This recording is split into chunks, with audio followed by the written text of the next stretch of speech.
continuing story of Peyton Place.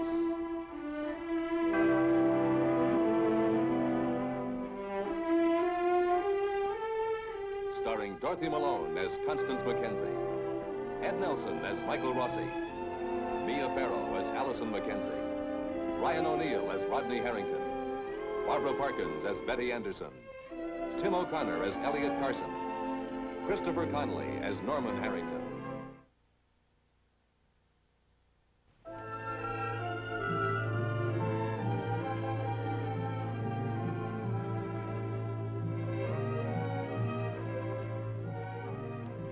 Today, Rita Jacks takes the stand in the trial of Rodney Harrington on a charge of murder. To the prosecution, Rita is the motive. To the defense, Rita is the hope of acquittal.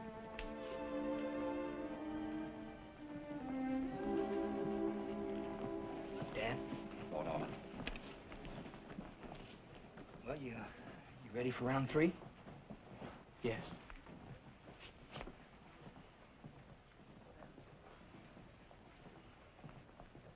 Stephen, I understand Fowler's going to put Rita on the witness stand. I thought she was going to be witness for Rod. There's only one set of facts, Norman. Evidently, Fowler wants to get first crack at them. You're going to question her too, aren't you? Yes. Excuse me. I think I should talk to her for a minute, too. I'll be right back.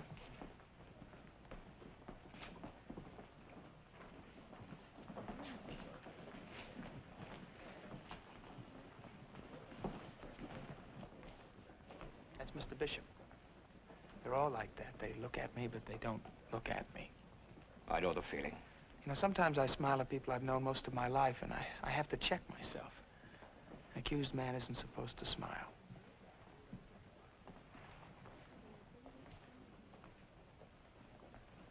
Just remember to answer Mr. Fowler directly and simply.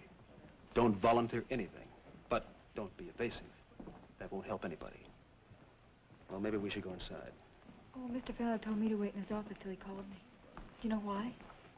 Oh, I think he was just trying to be considerate, Rita. I'll see you inside. And remember, when I'm talking to you in there, it's just me, okay?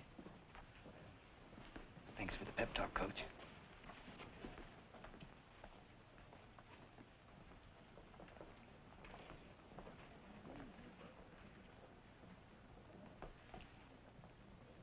What are you doing? Just checking. For what? Take a guess. Another one. How can you miss twice? You've only got 2 choices. Is what you need is something from a real necromancer. No, it's not what you think it is. It doesn't have anything to do with necking or romance. It's black magic, secret powers, witchcraft. What is it? Genuine Mexican jumping beans, straight from Chinatown. The old Italian who sold it to me said they got the luck of the Irish. Norm. His name's Vladimir. He's got an identity problem, but he never stops jumping. Rita, I think you better go into Fowler's office now. They've already called the court to order. All right, thank you.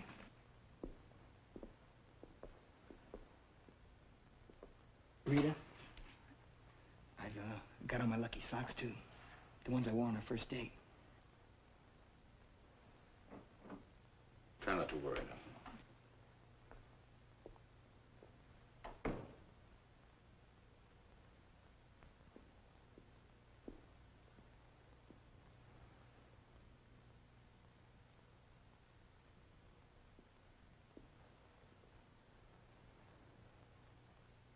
Going inside?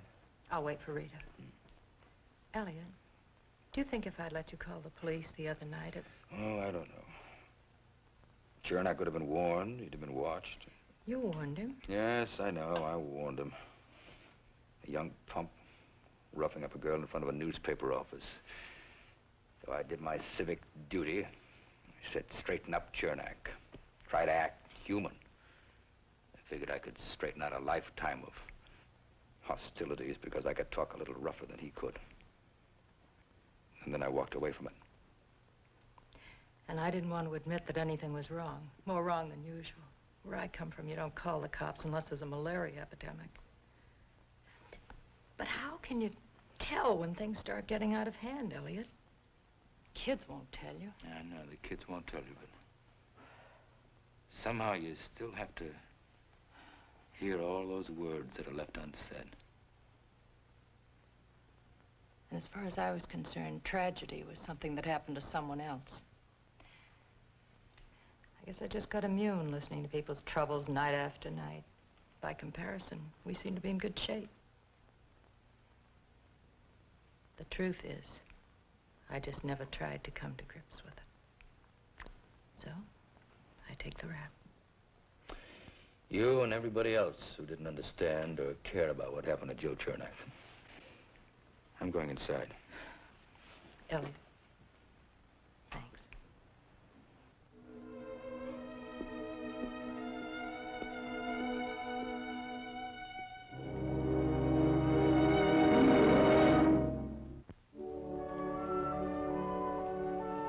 Dr. Hoyt, report to surgery. Dr. Hoyt, report to surgery. Well, come on. Open it up. You're asking an awful lot for one morning. And you raised the hand. Now use it. Try. Come on.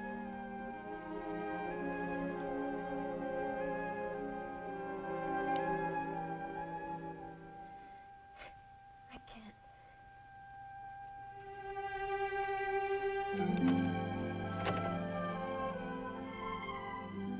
Progress.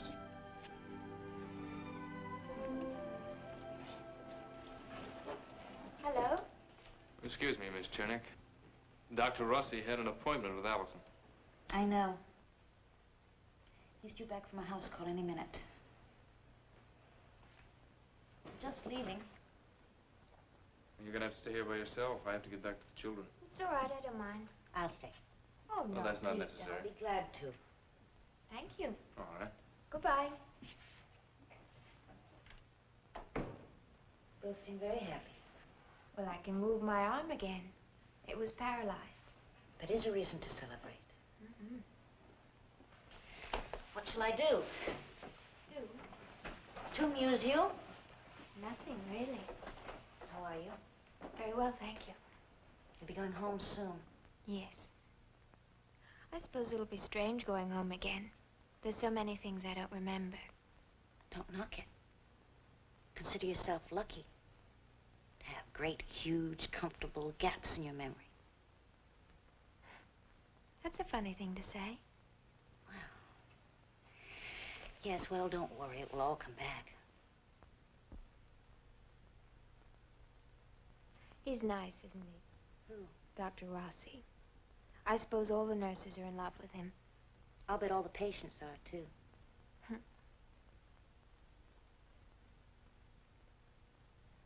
How did you first happen to come to work for him? Oh, that's a long story, Miss Mackenzie. I have lots of time.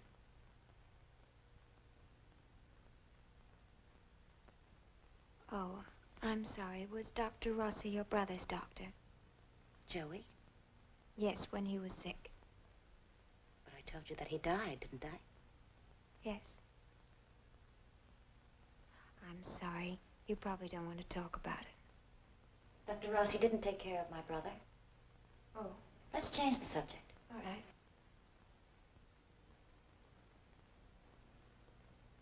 Oh.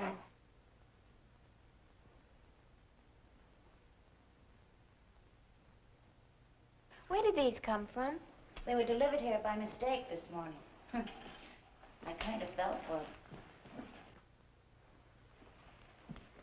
Miss Chernak, can I ask you something? What? Well, you know, when you've been around a place a long time, day after day, you kind of get used to the rhythm of things. Do you know what I mean? Well? Well, the last couple of days, things have been too quiet around here. Something's happening. People are whispering in the halls. Sometimes they stare at me. Could I be imagining all that? Nothing's happening. You're not missing a thing. Really. Not a thing. Stella? Hello, Dr. Rossi. Hello, Allison. Your doctor is here.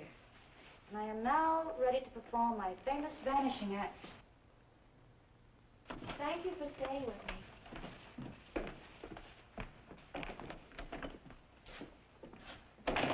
Excuse me a moment. Stella? Don't look now. Your distrust is showing. I was surprised. Apparently. She's my patient, Stella. What am I, the dragon lady? What did you think I was going to say to her? Look, I can't keep her waiting. Go on. Go on.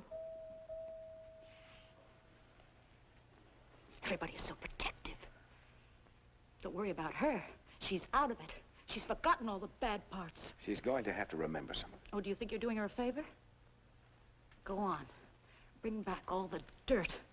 Stella. What's the magic word? What's the word that's going to bring her back to the living? Love, hate, sex, death.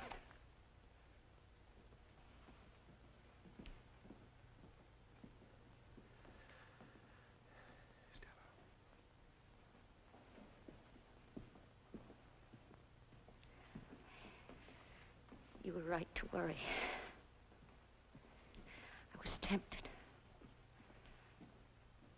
The words were glued to the tip of my tongue. By the way, I thought you might like to know your boyfriend is on trial for murdering my brother. You didn't say that.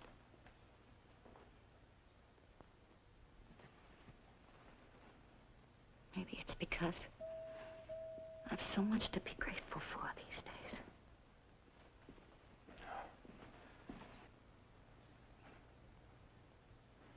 Maybe that's what kept my big mouth shut.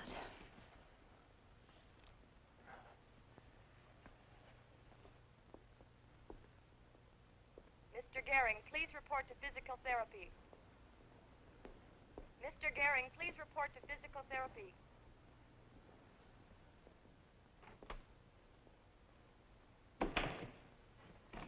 I'm sorry it took so long. Doesn't matter. Suppose I should tell you why you're here. It might be a good idea. Basically, we feel that your loss of memory is due to some emotional shock, not from the accident. The things that are disturbing you are things that have been troubling you for a long time, even before the accident. What things? Well, this is what we're going to try and find out. How do we do that? We talk together. About what? Well, anything that comes into your mind. First, are you comfortable in that buggy? Unless you want me to lie down on the couch like they do in all the psychiatrist movies. Not unless you feel like it. No, thank you. I'm quite comfortable here. You don't look like a psychiatrist. I don't feel like a psychiatrist. I'm a friend. Yes. I have a surprise for you. Oh, Allison, that's wonderful. Well, Yeah. I suppose you'll be going home soon, then? Must really be looking forward to that. Of course. You've been thinking about what it'll feel like, being home again? Do you mind these questions? That's why I'm here, isn't it? Oh, you're not still mad at me for bringing the psychiatrist in from Boston, are you? Of course not. He's gone, isn't he? Do you have anything special you want to talk about? No. You seem to have a little difficulty talking today. Isn't it funny that mouse keeps running around that wheel and going nowhere? Yeah, it's, sometimes people act like that mouse. They run around following a memory that leads nowhere. You ever feel like that? I expect so. May I go back to my room now? Well, we just begun. But you're not saying anything. Now, listen, look, we agreed to send a psychiatrist back to Boston because you were going to allow me to help you. Now, you're going to have to try and help yourself, too. All right, let's go back to talking about you going home. What comes to your mind now? Nothing. Well, think about it. What do you see?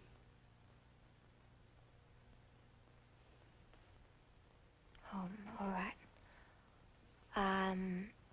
I see my mother in the kitchen cooking, and I'm upstairs just waking up. I smell the bacon frying, and I smell burnt toast, and I rush downstairs, and I throw my arms around my mother, and I say, there, Mother, don't cry. She gets very emotional over toast.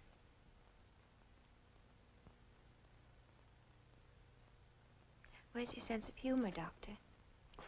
Oh, I'm sorry. I suppose I was listening too hard. Is there anyone else in the kitchen with you, Mother? No, why should there be?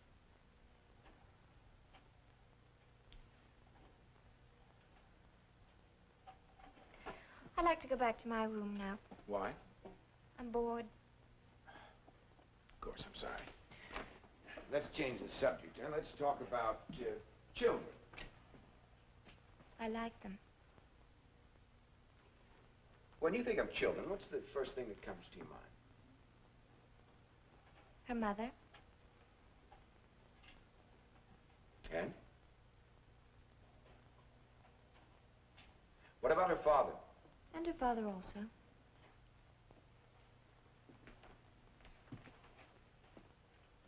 What about your father? He's dead. His picture's above the fireplace. He died before I was born. Killed in the war. He was ferrying a plane across the ocean. Believe that story? My mother told me all about it. You believe the story your mother told you? Of course I believe my mother. Why shouldn't I? Well, I didn't say you should. Are you saying my mother's a liar? It must be time to go back now. All right, that's enough for today. I'll call someone and give them No, help. don't bother. I'll manage myself.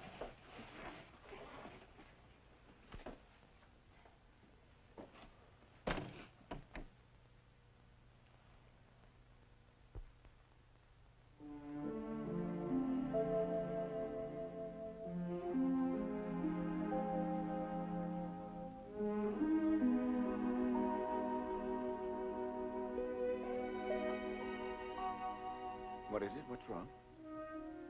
My arm won't move.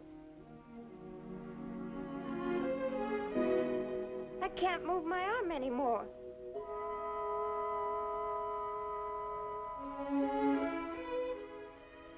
I can't move my arm anymore.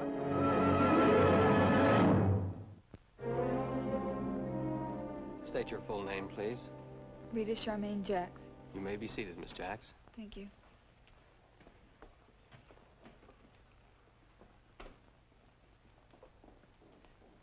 Miss Jacks, you knew the deceased Joe Chernak, didn't you? Yes, sir. For how long? About a year and a half. And you were his steady girl for a good part of that time, weren't you? About a year. Yes. When did you stop going steady with him? A few months ago. Could you please be a little bit more specific, Miss Jacks? Well, it was just before Joe was sent to the honor farm. Right before Christmas. Of last year? Yes, sir. Now, when Joe came back from the honor farm, did you resume your relationship? No. You didn't date him. No, sir. Why not? I didn't want to see him anymore. Why? I just didn't. Were you seeing someone else? Yes, sir. Would you please tell the court who that was?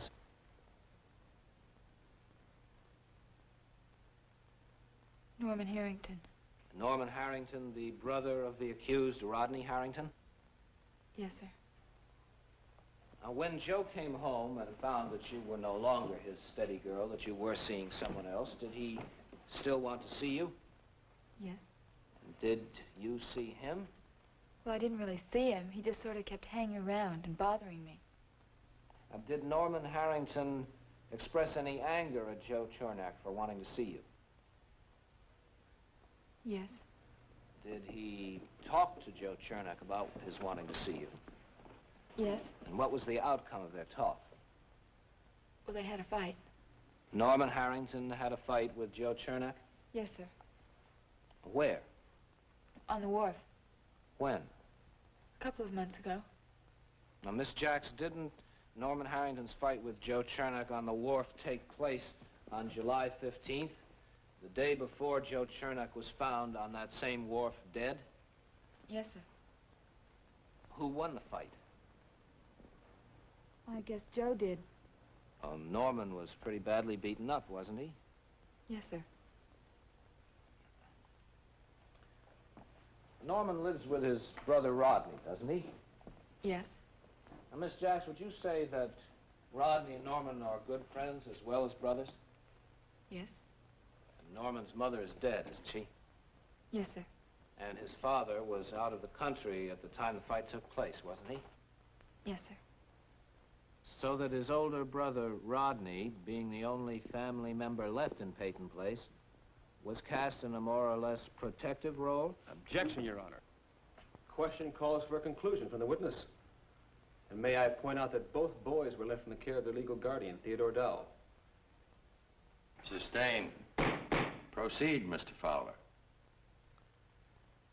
Did Theodore Dowell ever question you about the fight that Norman had with Joe Chernak? No, sir. Did Norman's older brother, Rodney? Yes. When? The next morning. The morning of July 16th? Yes, sir. And where did the conversation take place? In the drugstore. Isn't that where you work? Yes, sir. About what time? It was right when we opened, at 8 o'clock. I see. Miss Jacks, did Rodney come to the drugstore specifically to question you about what had happened to his brother? I guess so. You guess so. Well, did he question you about anything else? No. I see. Exactly what did Rodney ask you about the fight? I don't remember exactly. He just wanted to know about it and why it happened. And what did you tell him? Well, I told him it happened because of me. Because of things Joe had been saying about me. Did Rodney seem to be angry with Norman for having fought Joe? No. Did he seem to think that Norman was justified under the circumstances? I don't know what you mean. Oh, did he think that Norman had a right to fight Joe? I don't know. Well, did he say that Norman shouldn't have fought Joe? No. Joe was a little older than Norman, wasn't he? Yes, sir. He was about the same age as Rodney, wasn't he? Yes, sir. So then what you have told us, Miss Jacks, is that Norman Harrington was angry with Joe Chernak because of the attention that he had been paying you. That his anger resulted in a fight with Chernak in which Norman was badly beaten, and that early on the morning of the next day, the day that was to be Joe Chernak's last day on Earth, Norman Harrington's brother, the accused, came to you very much concerned and questioned you in detail about the beating that his brother had sustained at the hands of an older boy? Yes, sir. Thank you, Miss Jacks. Counsel for defense will continue the cross-examination. Proceed, Mr. Court.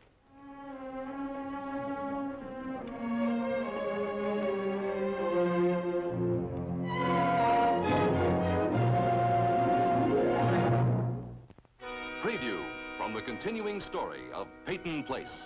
This isn't a guessing game, Miss Jacks. This is a court of law. And were you still scared when I questioned you? Yes, sir. Of what? They're lying about my boy. They're lying. Remove that man from the courtroom. My boy's in his grave, and they're lying. Tearing at her, letting her bleed all over the place. And then when she's too weak to fight. I was hired to get Rod acquitted, and that's what I intend to do. In spite of you.